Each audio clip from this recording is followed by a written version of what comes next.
Hello students, तो आज हम स्टार्ट करने जा रहे हैं अपना टॉपिक प्रोपोर्शन। ठीक है, हम पढ़ेंगे प्रोपोर्शन क्या है, उसकी सिंबल, उसको पढ़ा कैसे जाता है और भी कुछ चीज़ें। ठीक है, अब देखिए प्रोपोर्शन क्या है। कह रहे हैं equality of two ratios is called proportion.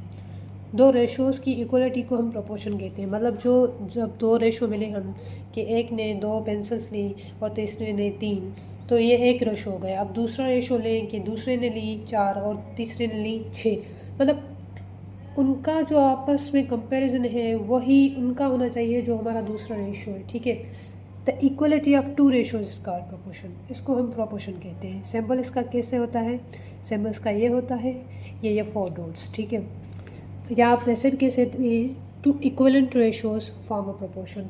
जो दो इक्वलेंट रेशो होंगे, इक्वलेंट रेशोज होंगे, वो फॉर्म करेंगे प्रोपोर्शन। अब देखें रेशो को हम ऐसे लिखते हैं। ठीक है, अब प्रोपोर्शन को कैसे लिखेंगे। अब देखें ये रेशो और ये ratio, two ratios, equality of two ratios, ये इक्वलिटी की साइन इस कॉल्ड प्रोपोर्शन। आप इसको ऐसे भी लिख सकते हैं प्रोपोर्शन की, ये भी साइन ठीक है, ये भी ठीक है। अब इसको पढ़ेंगे कैसे, हम कहेंगे ratio A is to B is same as C is to D. मतलब जो ताल्लुक ए का बी से है वही सेम ताल्लुक सी का डी से है। ठीक है, अब इस एग्जाम्पल में देखें। ठीक है, क्या कह रहा है 2:3। ठीक है, इनका आपस में क्या रिलेशन है 2:3।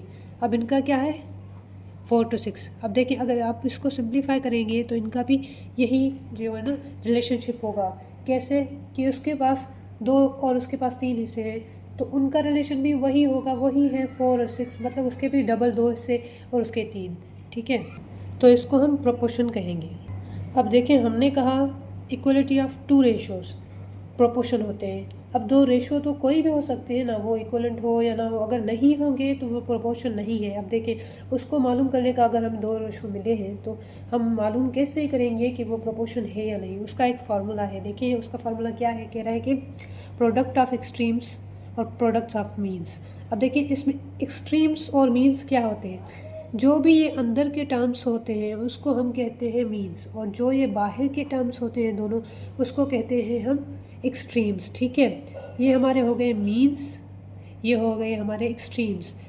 तो जो एक्सट्रीम्स का आपस में मल्टीप्लिकेशन है और मीन्स का, अगर ये दोनों बराबर आ रहे हैं तो वो प्रोपोर्शन है। अब देखिए ये कैसे। ठीक है, अब इनकी मल्टीप्लिकेशन करेंगे आपको 3 × 10। ठीक है, अब वही निशानी इसकी, अब 2 को करेंगे 15 से।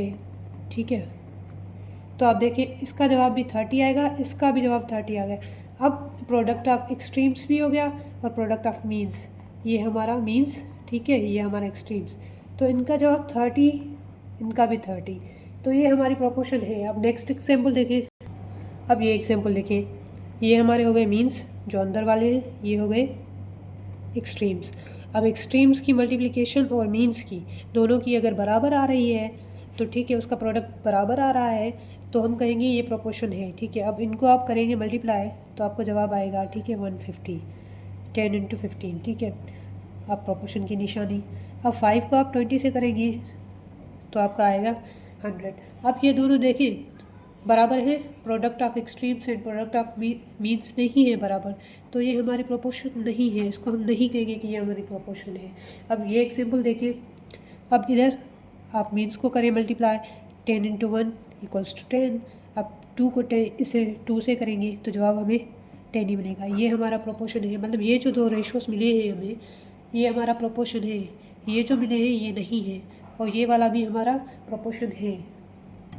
अब देखिए ये जो हमारे हैं ना, इनको हम टर्म्स कहते हैं। ठीक है, अगर आप फर्स्ट सेकंड टर्म, ठीक है, थर्ड या फोर्थ टर्म, ठीक है, अगर इसको हम और भी कुछ कह सकते हैं। ठीक है, प्रोपोर्शनल कह सकते हैं इसका, ये फर्स्ट प्रोपोर्शनल, ये सेकंड, ये थर्ड। ठीक है, अब क्या होता है कि कभी कभी हमें ना तीन तो प्रोपोर्शनल, तीन तो टर्म देते हैं। ठीक है, गिवन होते हैं। अब चौथा टर्म हमें फाइंड करना होता है, तो वो कैसे फाइंड करें वो देखते हैं हम। ठीक है, अब देखिए ये एग्जाम्पल। ठीक है, इधर कह रहे हैं हाउ, अब हम सीखेंगे how to find fourth proportional. अब इधर हमें तीन तो मिले हैं, चौथा हमें फाइंड करना है, तो कैसे करेंगे हम इसको सिंपली ऐसे लिखेंगे। ठीक है, निशानी देंगे। अब फोर्थ जो प्रोपोर्शनल है ना, वो हमें पता नहीं, तो उसको हम एक्स से ज़ाहिर करेंगे। ठीक है, उसके बाद इनका इन से करेंगे 2x।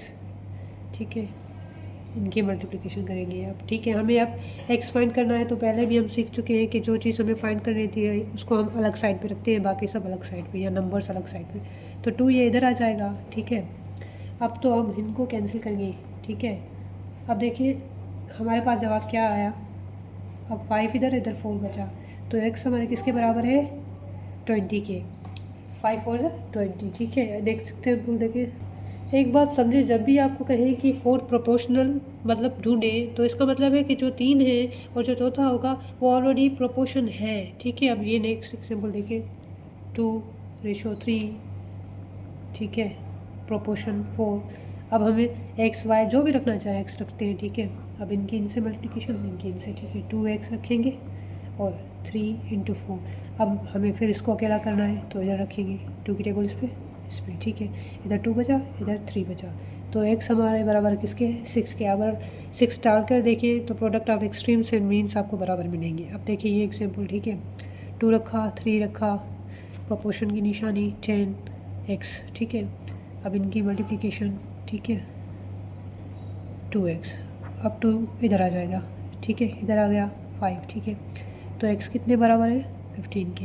ये फोर्थ वाला एग्जाम्पल देखिए, ठीक है। 2:8 प्रोपोर्शन हो अब x, ठीक है। इनकी इनसे, इनकी इनसे, 2x 8 × 4, 2 रखा, ठीक है। अब कितनी बार, अब देखिए x हमारे कितने बराबर है, 16। तो आज के लिए बस इतना ही। नेक्स्ट वीडियो में हम देखेंगे प्रोपोर्शन के टाइप्स, उनके टाइप्स क्या हैं, उनके वर्ड प्रॉब्लम्स कैसे सॉल्व किए जाते हैं। Thank you, keep watching. ऐसी और वीडियोस देखने के लिए जुड़े रहिए।